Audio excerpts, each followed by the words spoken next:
Estamos de volta com o Em Pauta, essa semana falando sobre o atual cenário político aqui no Brasil. No bloco anterior a gente mencionou o Sérgio Moro e eu queria colocar então na pauta do programa agora justamente a atuação dele. O fato mais recente é a lista de políticos que receberam dinheiro da Odebrecht, que foi uma lista liberada, né, pelo próprio Sérgio Moro, e agora ele impõe sigilo à lista. O que aconteceu? O que a gente pode supor que aconteceu? O Sérgio Moro, com todo respeito, ele sabia perfeitamente que estaria extrapolando a área do judiciário, criando um fato político, porque no momento que ele libera uma relação e depois ele mesmo estabelece o sigilo, portanto ele caça a publicidade, o que é o impossível, porque a publicidade já tinha sido feita. Nós não sabemos se aquelas doações são legais, se elas são caixa 2, se elas são pagamento de propina. Então, antes da investigação completa e antes do judiciário ter decidido efetivamente o que aquilo significava, não poderia ter havido divulgação. Até porque agora a difamação está feita. Apelidos de políticos estão lançados. Então, realmente, quando se concentra todas as esperanças do judiciário numa só pessoa, acontece isso. Importante o telespectador saber que o juiz Sérgio Moro não é o único juiz honesto deste país. Então, quando se concentra uma carga muito grande sobre uma determinada pessoa, ocorrem realmente esses problemas sérios. Poderia ter divulgado? Não. Tanto é que ele mesmo depois volta atrás e cancela a publicidade, só que já está público. Agora, isso é muito parecido com a questão de que, num julgamento, por exemplo, com um júri, se fala alguma coisa e aí o advogado de defesa diz, não, quero retirar isso aí, protesto, quero retirar isso dos autos. O júri já ouviu, né? A opinião pública está formada, não adianta mais retirar coisa nenhuma. Então tem a pode não ter a consequência jurídica, mas a consequência política... Certo, sem sombra de dúvida. Né? Foi isso que o ministro Teori Zavascki explicou quando ele tomou posse lá na Universidade de Ribeirão Preto. Imparcialidade absoluta não existe, mas o juiz ele deve manter uma certa postura, porque o juiz ele representa o Estado, entendeu? Como se ele deixasse a sua condição de simples indivíduo. Então, desde o princípio, está se gerando um fato político a partir de ações do judiciário passíveis de serem depois revertidas em termos de ações jurídicas contra ele mesmo. E isso fragiliza o processo como um todo. E não é possível dizer que Sérgio Moro não soubesse que ia ter estas consequências nesse grau, né? E se agora muitos dos políticos envolvidos provarem que realmente as doações foram legais, e muitas provavelmente são legais, a difamação está feita. Eu vi alguém comentando num artigo a respeito disso, que gostaria de ver, aí fazendo uma crítica até a nós próprios da imprensa, gostaria de ver na mídia, depois que passar esse furacão maior, uma reportagem sobre justamente essas pessoas, assim, as pessoas que provaram, não, minha doação foi legal, está tudo dentro da lei e tal, mas o estrago na opinião pública está feito, porque geralmente se faz a matéria, o estardalhaço sobre, saiu uma lista, estão esses políticos, e depois o que acontece é a famosa nota de rodapé, o fulano de tal não estava envolvido e tal, mas aí a porcentagem de pessoas que fica sabendo disso depois é muito menor, né?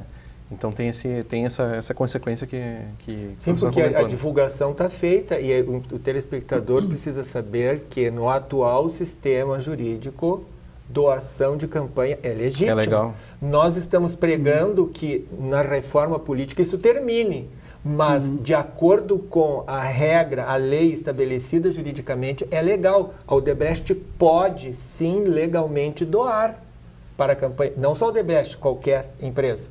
Entendeu? Só que a Odebrecht sistematizou isso. E tem outra coisa envolvida nesse processo, quer dizer, agora os executivos da Odebrecht, com o diretor condenado a 19 anos de prisão, dizem que farão delação premiada. Isto é o que também? É mais um fato político que vai ser gerado em cima de um processo jurídico, porque ele já está condenado a 19 anos de prisão. Entende? Não tem mais como ele nem reduzir pena. Juridicamente, não é justificativa. A justificativa é do quê? Que os outros diretores tragam fatos novos ao processo? Talvez. Mas tornar isto público agora, antes, com que objetivo? Jurídico? Não sei. Mas vai gerar de novo um outro processo político, porque já está tudo divulgado na mídia, o estrago está feito. Também, digamos assim, a forma como se faz a campanha no Brasil, né, gera essas distorções. Na verdade, é isso que nós estamos fazendo referência, ou seja, é preciso fazer uma reforma, né, que, por exemplo, as eleições possam ser uma das teses, né, do financiamento público de campanha, né, tem problemas e tudo, mas seria uma das formas, por exemplo, de amenizar esses aspectos, né. O que a gente está chamando a atenção também é para o fato de que a forma como se dá as relações entre Estado e sociedade gera distorções. Então, nesta lista, provavelmente, claro, tem algumas, talvez, pessoas que estejam com suas campanhas em dia legalmente, mas haverá, obviamente, um contingente grande de políticos ali envolvidos com, digamos assim, com corrupção, né? Porque é da relação entre Estado e sociedade no Brasil, né? Eu queria que a gente comentasse, então, agora, para ir encaminhando nosso debate já para o final, sobre os prováveis, se é que dá para ter algum provável cenário a partir de toda essa bagunça, a respeito especialmente do processo de impeachment da presidente Dilma. O que é possível de acontecer a partir de agora, depois de tudo que aconteceu até esse momento? Olha, eu diria assim, são 3 cenários possíveis, né? O primeiro cenário possível seria a manutenção do governo Dilma, né? Apesar dos pesares, o governo Dilma se mantém, né, aos trancos e barrancos até as próximas eleições. Esse seria um cenário, né, possível. E aí também, assim, desculpa te interromper, mas com cada cenário possível, quais são as prováveis consequências disso para o país, por exemplo, com a manutenção do Por exemplo, com a manutenção da Dilma, né, se mantém a coalizão de poder, ou se restabelece essa coalizão de poder, né, vai ter que, na medida do possível, abafar os processos de investigação no judiciário, mas se encaminha, digamos, isso até o final do governo, digamos, até as próximas eleições, né, para haver uma eleição que possa destrancar o país. E o país, de qualquer forma, vai se arrastando, digamos assim, do ponto de vista econômico, não é, com essas suas oscilações, até o final do mandato. Segunda alternativa, né, usando a jurisprudência política de 92, se a Dilma sofre impeachment, como o Collor sofreu em 92. Ela sofre o impeachment e o Temer assume o poder, né, com um ministro da Fazenda, por exemplo, que pode ser alguém do PSDB, pode ser o Aécio, pode ser o Serra, né, e aí depois, como foi feito lá, né, com o Itamar Franco, que tinha o Fernando Henrique Cardoso como ministro da Fazenda, né, esse cara é o candidato ao do PSDB. Mas também nessa segunda opção se abafa, né, as investigações do judiciário, né, porque não faz sentido, né, deixar essas investigações se alastrarem, porque vai se chocar contra o governo de plantão de um Temer da vida. Então, essa seria... Nessa questão, tem aí toda a linha sucessória da Dilma envolvida, de alguma forma, citada em vários desses processos, né, dessas listas, desses processos.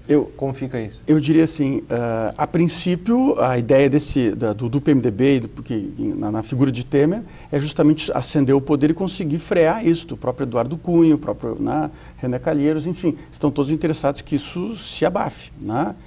Nesse sentido, então, o segundo cenário seria isso, mais cirurgicamente ele entra e, portanto, até mesmo essas forças sociais, digamos assim, setores da classe média, talvez estariam mais contentes com isso, porque como eles não sabem da dimensão da corrupção no Brasil e estão convencidos que foi o Partido dos Trabalhadores que trouxe, eles já ficam contentes com isso e vão para casa. E as manifestações terminam e o país é conduzido relativamente, né, com a economia oscilando, mas com os indicadores de inflação, de desemprego, né, aumentando até as eleições de 2018, quando o ministro da Fazenda ou a coalizão possível sai para uma eleição e a oposição deve fazer o seu candidato. Um terceiro cenário, que é um terceiro cenário mais estarrecedor, é o fato de que a Dilma impeachmentada, Temer assume, a chapa Dilma e Temer sofre, né, julgamento no TSE e, portanto, a chapa cai, ou, por exemplo, mais ainda, o Lula é preso e aí eu não sei se o país aguenta uma delação premiada de Luiz Inácio Lula da Silva, porque daí o PT vai ter interesse impeachment a chapa, né? O Lula vai ser uma tese, uma hipótese do ex-presidente ser preso, ele vai relatar como é que foram as relações escusas da chapa Dilma e Temer. Temer cai. Quem assume? Eduardo Cunha. Eduardo Cunha está também com processos réu no STF. Eduardo Cunha cai. Assume Renan Calheiros, que também está com processos no STF. Ou seja, é um processo, fica-se um processo intermitente de curto-circuito. Quem seria o próximo? Lewandowski, né? Presidente do STF.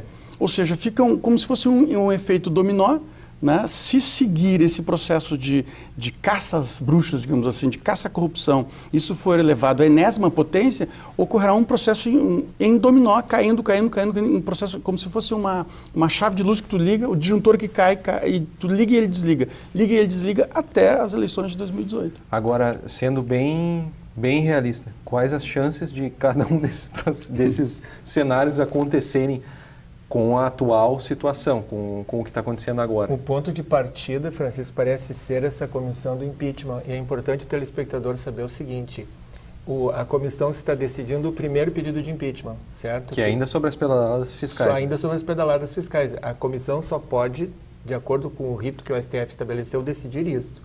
Ainda que a OAB agora tenha colocado um outro pedido de impeachment com base nessas outras afirmações, nessa questão da nomeação do Lula para impedir o trâmite da justiça, terá que primeiro ser decidida esta questão. Então, todo este rito de impeachment é para decidir esta questão. Quem está conduzindo o impeachment com uma celeridade violenta é Eduardo Cunha para tirar a atenção do próprio processo de cassação dele, junto à Comissão de Ética e no próprio STF. Não só o próprio processo de cassação, né? Outras votações que acontecem na Câmara e que vão se colocando na moita, né? Na pauta e na moita, assim, sem muita atenção. Por exemplo, uma que me chamou a atenção e que tem total interesse do Cunha, pela bancada da qual ele pertence, que é a isenção do IPTU para igrejas, templos, etc. Que é uma coisa que entrou na pauta agora e passou um pouco reto, né? Enquanto está se discutindo o impeachment, também outras questões sociais para tirar o país do atoleiro economicamente estão paradas, que dependem da votação da Câmara dos Deputados. Então não se faz mais nada verdadeiramente enquanto se tem esse embrulho político. Uma coisa interessante de ver, né, é o fato de que agora, recentemente, né, o Lula, o José Sarney e o Renan Calheiros se reuniram, acho que foi ontem, né? E eu achei muito interessante porque, por que essa reunião? Porque o José Sarney, na verdade, é o cara que interliga, né, o governo militar aos governos democráticos. Ele está no poder há muitos anos, né? Ele representa a cara do Estado neopatrimonial brasileiro, né? E logo depois da reunião do Lula, do José Sarney e do Renan, se pergunta para o Renan sobre o impeachment, ele responde: olha, o impeachment vai ser, ele diz, depende, se houver nexo jurídico, mas eu não estou vendo nenhum nexo jurídico. Renan Calheiros falando Renan Calheiros dizendo isso. E se não há nenhum nexo jurídico, há outra coisa. O repórter diz: há um golpe, então, aí ele não falou nada. Ou seja, já há um acordo ali, né, para que se consiga manter os quadros. Eu diria, se tu me perguntou qual o cenário possível, acho que é o cenário 1 ou o cenário 2. O cenário 1 que a Dilma cai, né, ou o cenário 2 que ela... Não, desculpa, o cenário primeiro que ela se mantém, ou o cenário 2 que ela cai. O terceiro cenário é muito difícil, olhando para a história política do país, olhando para as formas como estão correlacionados, né, os casos de corrupção. Acho muito difícil um cenário 3, acho que o cenário 1 ou o cenário 2. Ou seja, as elites sempre acabam se fazendo concertos por cima, né, para se manterem, né, no poder. Encerramos nosso debate de hoje mais uma vez parece tão pouco tempo para falar sobre tudo isso, mas queria agradecer mais uma vez a presença dos professores aqui no Em Pauta. Certamente vamos retomar ainda essas questões durante o ano para falar um pouco mais sobre o cenário político, mas muito obrigado pela presença. O nosso Em Pauta de hoje fica por aqui. Você pode acompanhar a nossa programação no nosso Facebook da TV Fevale e também no nosso canal no YouTube, onde esse programa vai estar logo na semana que vem. Até mais.